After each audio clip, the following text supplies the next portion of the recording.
Le sang rare coule dans les veines d'une personne sur 1000. Par conséquent, une demande de sang rare demeure un cas d'exception.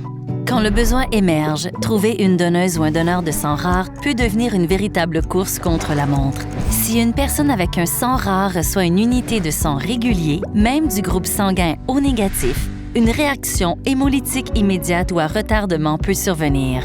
En tant qu'intervenante et intervenant de première ligne, votre apport est crucial pour favoriser l'accès à une réserve de sang rare optimale. Divers éléments contribuent à l'efficacité d'un programme de gestion du sang et des transfusions. À cet égard, vous jouez un rôle prépondérant. Votre soutien est précieux pour expliquer à la patientèle ce qu'est un sang rare et quelles sont les implications pour elle.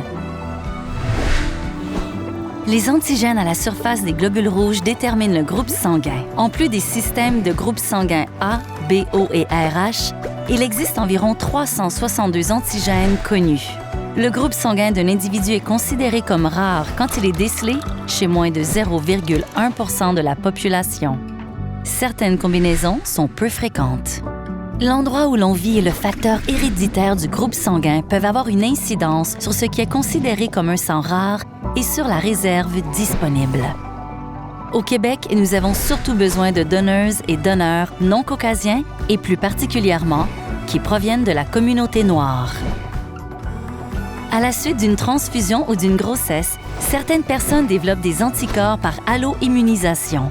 Ces personnes ont besoin de sang rare car elles nécessitent une compatibilité allant au-delà des systèmes A, B, O et RH pour prévenir les réactions hémolytiques.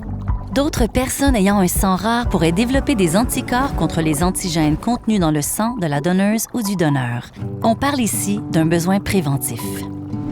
Lorsque la compatibilité du groupe sanguin est optimale, la patientèle est moins susceptible de développer des anticorps.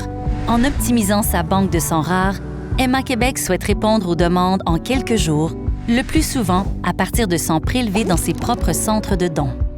Seuls nos efforts communs de dépistage nous permettront de diversifier les groupes de sang rares. Que se passe-t-il lorsqu'une donneuse ou un donneur potentiel de sang rare est découvert? Le génotypage d'une donneuse ou d'un donneur actuel révèle un sang rare. Emma Québec informe la personne et la sensibilise à l'importance de participer à l'étude familiale et de donner du sang régulièrement. Le cas échéant, Emma Québec accompagne la personne et sa famille à chacune des étapes de la démarche. Le sang rare est découvert à la suite de l'étude sérologique d'une patiente ou d'un patient. À la suite de l'étude sérologique, la banque de sang de l'hôpital reçoit les résultats et vous en informe.